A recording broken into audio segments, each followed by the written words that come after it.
ये आकाशवाणी है। अब आप सरफिरोजी से समाचार सुनिए।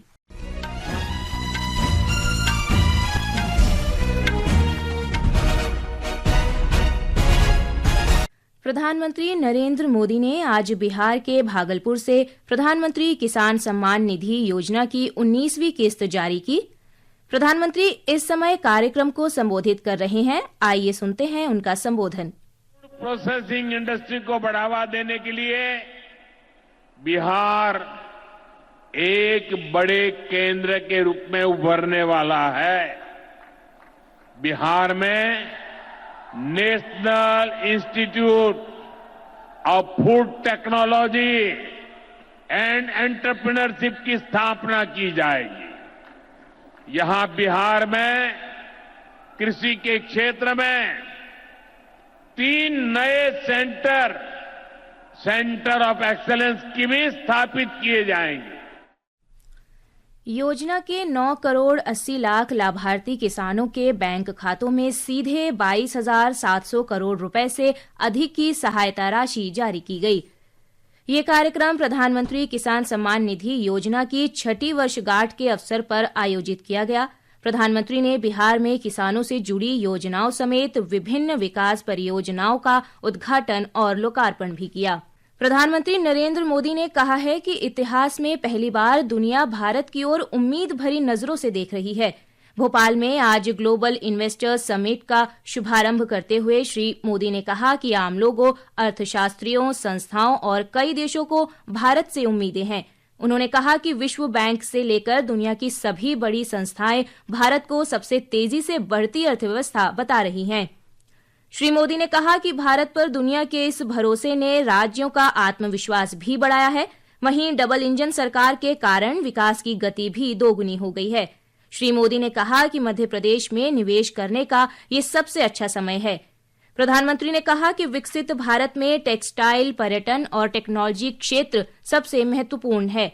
उन्होंने कहा कि सरकार न केवल इन तीनों क्षेत्रों में कौशल को बढ़ावा दे रही है, बल्कि एग्रो टेक्सटाइल, जियो और मेडिकल टेक्सटाइल जैसे नए क्षेत्रों पर भी काम कर रही है। प्रधानमंत्री आज शाम 2 दिवसीय दौरे पर असम पहुंचेंगे। प्रधानमंत्री आज गुवाहाटी में मेगा झुमोर बिनंदिनी कार्यक्रम में भाग लेंगे और कल एडवांटेज असम 2.0 निवेश और बुनियादी ढांचा शिखर सम्मेलन का उद्घाटन करेंगे।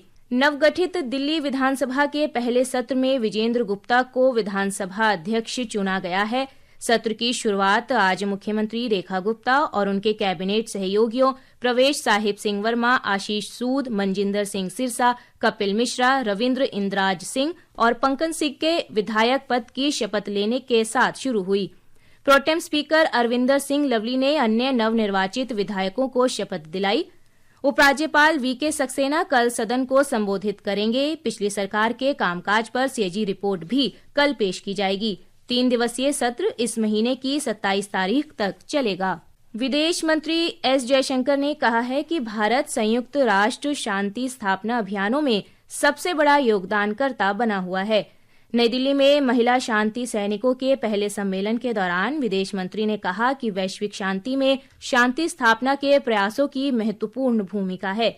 उन्होंने कहा कि भारत वैश्विक शांति स्थापना में योगदान देता रहेगा। इस दौरान विदेश मंत्रालय में सचिव पश्चिम तन्मय लाल ने कहा कि भारत के पास शांति स्थापना अभियानों का लंबा अनुभव है। सेना के उप प्रमुख लेफ्टिनेंट जनरल एनएस राजा सुब्रमणी ने कहा कि महिला शांति सैनिक शांति स्थापना अभियानों में प्रभावी योगदान देती है। सम्मेलन का विषय है शांति स्थापना में महिलाएं, वैश्विक दक्षिण का परिप्रेक्ष्य। आईसीसी चैंपियंस ट्रॉफी में आज पाकिस्तान के रावलपिंडी में ग्रुप ए मैच में न्यूजीलैंड का मुकाबला बांग्लादेश से चल रहा है। चैंपियंस ट्रॉफी में कल रात पाकिस्तान पर भारत की जीत से देश विदेश में जश्न का माहौल बना हुआ है। विभिन्न राजनीतिक दलों के नेताओं, फिल्मी हस्तियों और अन्य क्षेत्रों के दिग्गजों ने भारतीय टीम को बधाई दी है। आकाशवाणी का समाचार सेवा प्रभाग अपने साप्ताहिक फोन इन कार्यक्रम पब्लिक स्पीक में आज रात 9:30 बजे रिसाइकलिंग एंड वेस्ट मैनेजमेंट यानी पुनर्चक्रण और अपशिष्ट प्रबंधन विषय पर परिचर्चा प्रसारित करेगा। इसके साथ ही ये समाचार बुलेटिन समाप्त हुआ।